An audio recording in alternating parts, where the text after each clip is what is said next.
ಅಮೆರಿಕದಿಂದ ಗಡೀಪಾರಾಗಿದ್ದ ಭಾರತೀಯರ 2ನೇ ಬ್ಯಾಚ್ ಭಾರತಕ್ಕೆ ಬಂದಿಳಿದಿದೆ. ಒಟ್ಟು 119 ಮಂದಿ ಪಂಜಾಬ್ನ ಅಮೃತಸರಕ್ಕೆ ಬಂದಿಳಿದಿದ್ದಾರೆ. ಈ ಪೈಕಿ ಪಂಜಾಬ್ನ 67, ಹರಿಯಾಣದ 33, ಗುಜರಾತಿನ 8 ಮಂದಿ ಇದ್ದಾರೆ. 2ನೇ ಬ್ಯಾಚ್ನಲ್ಲಿ ಗಡೀಪಾರಾದ ಭಾರತೀಯರಿಗೂ ಸಹ ಕೈಗೆ ಬೇಡಿ ಮತ್ತು ಕಾಲುಗಳಿಗೆ ಸಂಕೋಲೆ ಹಾಕಲಾಗಿತ್ತು ಎನ್ನಲಾಗಿದೆ. ಇನ್ನು ಅಮೃತಸರ ವಿಮಾನ ನಿಲ್ದಾಣಕ್ಕೆ ಬಂದಿಳಿದ 119 ಜನರ ಪೈಕಿ ಕೊಲೆ ಪ್ರಕರಣದಲ್ಲಿ ಬೇಕಾಗಿದ್ದ ಇಬ್ಬರನ್ನ ವಿಮಾನ ನಿಲ್ದಾಣದಲ್ಲೇ ಅರೆಸ್ಟ್ ಮಾಡಿ ಕರೆದೊಯ್ಯಲಾಗಿದೆ.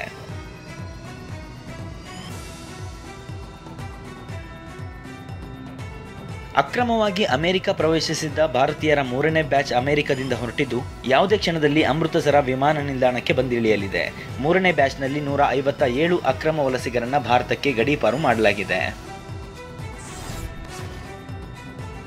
ಮುಂಬೈನ ನ್ಯೂ ಇಂಡಿಯಾ ಕಾರ್ಪೊರೇಟಿವ್ ಬ್ಯಾಂಕ್ ಅಕ್ರಮದ ಆರೋಪಿಗಳಾದ ಹಿತೇಶ್ ಮೆಹ್ತಾ ಮತ್ತು ಧರ್ಮೇಶ್ ಪೌನ್ನನ್ನ 21 ದಿನ ಪೊಲೀಸ್ ಕಸ್ಟಡಿಗೆ ನೀಡಿ ಮುಂಬೈ ಹಾಲಿಡೇ ಕೋರ್ಟ್ ಆದೇಶಿಸಿದೆ. ಶನಿವಾರ ರಾತ್ರಿ ಮುಂಬೈ ಪೊಲೀಸರ ಆರ್ಥಿಕ ಅಪರಾಧಗಳ ವಿಭಾಗ ಆರೋಪಿಗಳನ್ನ ಬಂಧಿಸಿ ಭಾನುವಾರ ಕೋರ್ಟ್ ಮುಂದೆ ಹಾಜರುಪಡಿಸಿತ್ತು.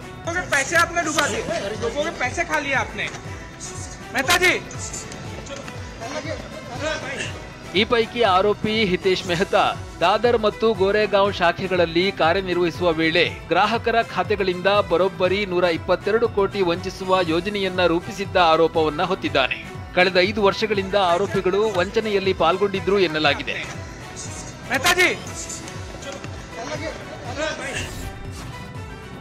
ಚಾಲೆಂಜಿಂಗ್ ಸ್ಟಾರ್ ದರ್ಶನ್ 48ನೇ ವರ್ಷದ ಹುಟ್ಟುಹಬ್ಬದ ಸಂಭ್ರಮದಲ್ಲಿದ್ದಾರೆ. ಶನಿವಾರ ಮಧ್ಯರಾತ್ರಿಯೇ ದರ್ಶನ್ ಪತ್ನಿ ವಿಜಯಲಕ್ಷ್ಮಿ ಜೊತೆ ಹುಟ್ಟುಹಬ್ಬ ಆಚರಿಸಿಕೊಂಡಿದ್ದಾರೆ. ಬರ್ತ್ಡೇ ಪಾರ್ಟಿಯಲ್ಲಿ ದರ್ಶನ್ ಆಪ್ತರಾದ ರಕ್ಷಿತಾ, ಪ್ರೇಮ್, ಶೈಲಜಾ ನಾಗ್ ಭಾಗಿಯಾಗಿದ್ರು.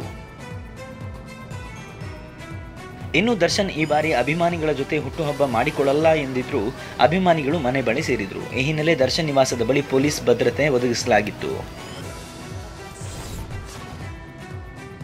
ದರ್ಶನ್ ಹುಟ್ಟುಹಬ್ಬದ ಸಂಭ್ರಮದಲ್ಲಿದ್ದ ಪತ್ನಿ ವಿಜಯಲಕ್ಷ್ಮಿ ದರ್ಶನ್ ಬರ್ತ್ಡೇಗೆ ಫೋಟೋ ಹಾಕಿ ಶುಭ ಹಾರೈಸಿದ್ದಾರೆ. ಇತ್ತ ನನ್ನ ಜೀವನದ ಕಠಿಣ ಸಂದರ್ಭಗಳನ್ನ ಸರಳವಾಗಿಸಿದ ಸ್ನೇಹಿತ ಅಂತ ಸ್ನೇಹಿತೆ ರಕ್ಷಿತಾ ಬರೆದುಕೊಂಡಿದ್ದಾರೆ.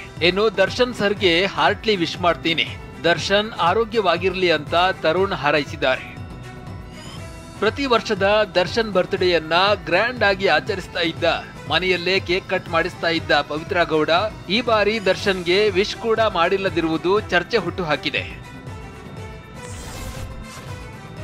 ನಟ ಡಾಲಿ ಧನಂಜಯ ಹಾಗೂ ಡಾಕ್ಟರ್ ಧನ್ಯತಾ ಸಾವಿರಾರು ಅಭಿಮಾನಿಗಳ ಸಮ್ಮುಖದಲ್ಲಿ ದಾಂಪತ್ಯ ಜೀವನಕ್ಕೆ ಕಾಲಿರಿಸಿದ್ದಾರೆ. ಮೀನ ಲಗ್ನದಲ್ಲಿ ಧನ್ಯತಾಗೆ ಧನಂಜಯ ಮಾಂಗಲ್ಯ ಧಾರಣೆ ಮಾಡಿದ್ರು. ಬಳಿಕ ಸುದ್ದಿಗೋಷ್ಠಿ ನಡೆಸಿ ಮಾತನಾಡಿದ ಡಾಲಿ, ಮದುವೆಗೆ ಬಂದು ಶಾಂತ ರೀತಿಯಲ್ಲಿ ನಡೆದುಕೊಂಡು ಹರಸಿ ಹಾರೈಸಿದ ಅಭಿಮಾನಿಗಳಿಗೆ ಧನ್ಯವಾದ ಹೇಳಿದ್ರು.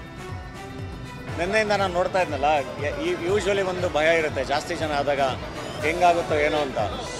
ಸೊ ತುಂಬ ಶಾಂತಿಯುತವಾಗಿ ತುಂಬ ಚೆನ್ನಾಗಿ ಅವರು ಅಭಿಮಾನಿಗಳು ನಡ್ಕೊಂಡಿದ್ದಾರೆ, ತುಂಬ ಚೆನ್ನಾಗಿ ಕೋಆಪರೇಟ್ ಮಾಡಿದ್ದಾರೆ.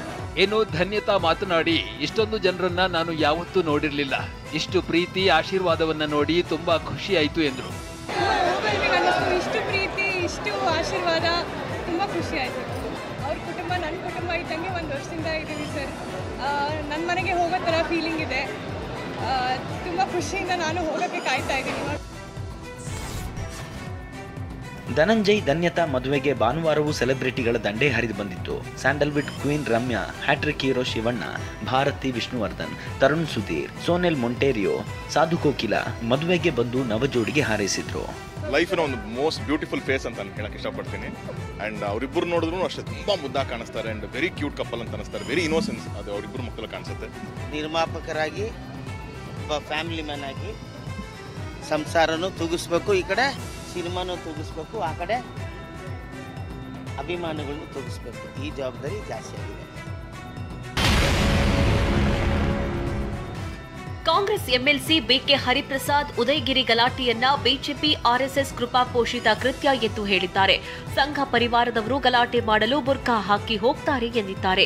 ಹರಿಪ್ರಸಾದ್ ಹೇಳಿಕೆಗೆ ಸಂಸದ ಜಗದೀಶ್ ಶೆಟ್ಟರ್ ಕಿಡಿಕಾರಿದ್ದಾರೆ. ಜವಾಬ್ದಾರಿ ಸ್ಥಾನದಲ್ಲಿ ಇರುವ ಹರಿಪ್ರಸಾದ್ ತಿಳಿದು ಮಾತನಾಡಲಿ ಎಂದಿದ್ದಾರೆ. ಕೆಲವು ಕಡೆ ನೋಡಬಹುದು ಬುರ್ಖಾ ಹಾಕೊಂಡು ಹೋಗ್ಬಿಟ್ಟಿರ್ತಾರೆ ಗಲಾಟೆ ಮಾಡಿ. ರಾಜ್ಯದಲ್ಲಿ ಬುರ್ಖಾ ಹಾಕೊಂಡು ಯಾರಾದ್ರೂ RSS ದವರು ಯಾರಾದರೂ ಗೊಂದಲ ಎಬ್ಬಿಸ್ತಿದ್ರೆ ಇಮಿಡಿಯೇಟ್ ಅರೆಸ್ಟ್ ಮಾಡ್ಬೋದಾಗಿತ್ತಲ್ಲ. ಬಿಹಾರದ ಬಕ್ಸರ್ನಲ್ಲಿ ಮುಖ್ಯಮಂತ್ರಿ ನಿತೀಶ್ ಕುಮಾರ್ ಪ್ರಗತಿ ಯಾತ್ರೆಯ ಅಂಗವಾಗಿ ಹಲವಾರು ಯೋಜನೆಗಳ ಶಂಕುಸ್ಥಾಪನೆ ಮಾಡಿದ್ದಾರೆ. ಕಾರ್ಯಕ್ರಮ ಮುಗಿದ ಕೂಡಲೇ ಸ್ಥಳೀಯರು ಹೂವಿನ ಗಿಡಗಳನ್ನು ಕದ್ದೊಯ್ದಿದ್ದಾರೆ. ಸದ್ಯ ಈ ಮುಜುಗರದ ದೃಶ್ಯ ವೈರಲ್ ಆಗಿದೆ.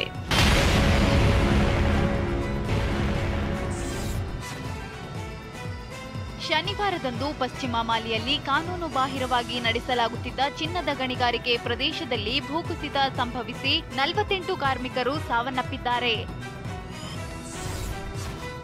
ತನ್ನ 5 ತಿಂಗಳ ಗಂಡು ಮಗುವಿನ ತಂದೆ ಎಲಾನ್ ಮಸ್ಕ್ ಎಂದು ಖ್ಯಾತ ಅಂಕಣಕಾರ್ತಿ ಆಶ್ಲೆ ಸೇಂಟ್ ಕ್ಲೇರ್ ಹೇಳಿಕೆಗೆ ಕ್ಲೇರ್ 5 ವರ್ಷಗಳಿಂದ ಮಸ್ಕ್ ಮಗುವನ್ನ ಹೊಂದಲು ಯೋಜಿಸುತ್ತಿದ್ದರು ಎಂದು ಬರೆದಿದ್ದಾತನಿಗೆ ಮಸ್ಕ್ ವಾವ್ ಅನ್ನುವ ಮೂಲಕ ಪ್ರತಿಕ್ರಿಯೆಯನ್ನ ನೀಡಿದ್ದಾರೆ.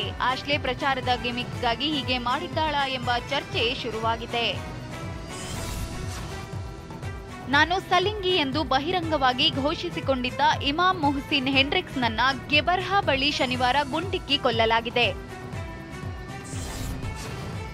ಸಾಮಾಜಿಕ ಮಾಧ್ಯಮದ ಮೂಲಕ ಸ್ನೇಹ ಬೆಳೆಸಿ ಬಳಿಕ ಮಹಿಳೆಯ ಮೇಲೆ ಅತ್ಯಾಚಾರ ಎಸಗಿದ ಆರೋಪದ ಮೇಲೆ 25 ವರ್ಷದ ಕೇರಳದ ಯೂಟ್ಯೂಬರ್ನನ್ನ ಬಂಧಿಸಲಾಗಿದೆ.